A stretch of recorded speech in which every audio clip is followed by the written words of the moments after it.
इयत्ता तिसरी बालभारती आम्ही नकाशा वाचतो पान क्रमांक 11 हा भाग शिकणार आहोत. पहा, सांगा.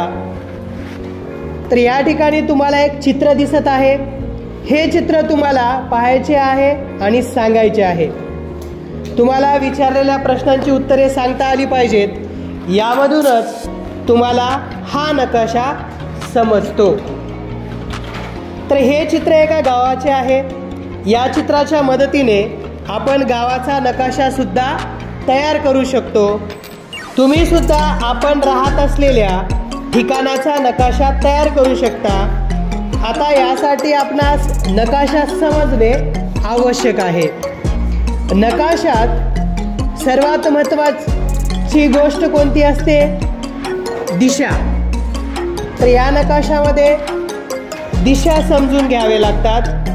तर सर्वात प्रथम वरची बाजू, या चित्राची वरची बाजू उत्तर दिशा असते, खालची बाजू दक्षिण दिशा, आणि या ठिकाणी उजव्या बाजूला जेथे ग्रामपंचायत आरोग्य केंद्र दिसत आहे तर ती दिशा आहे पूर्व, आणि त्याच्या अपोजिट म्हणजे विरुद्ध दिशेला या बाजूला डाव्या बाजूला पश्चिम दिशा आहे.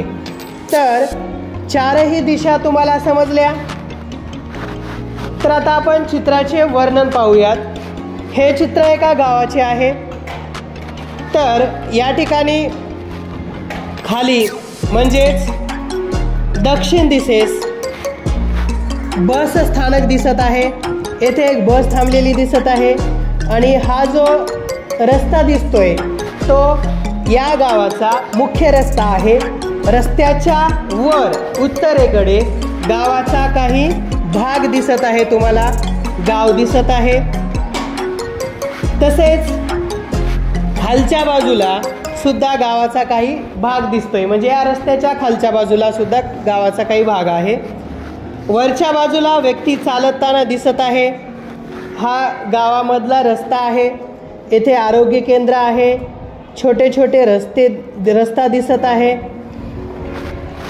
तर गावामध्ये या ठिकाणी आरोग्य केंद्र आहे, ग्रामपंचायत आहे, घरे आहेत, आणि पुढे पुढे निघालो असता या ठिकाणी तुम्हाला नदी दिसत आहे छोटीशी, आणि या ठिकाणी गावातील ज्या काही महिला आहेत त्या धुणं वगैरे धुत आहेत.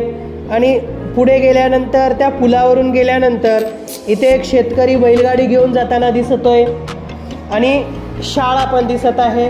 शाळेमध्ये विद्यार्थी जात आहेत.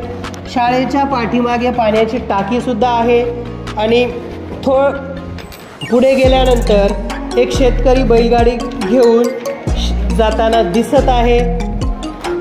सर्वात महत्त्वाचा घटक म्हणजे नकाशा काढण्यासाठी दिशा समजणे आवश्यक आहे. अशा प्रकारे तुम्ही तुमच्या गावाचा नकाशा, परिसराचा नकाशा काढू शकता, आणि नकाशा काढल्यानंतर त्याचं वर्णन सुद्धा करू शकता.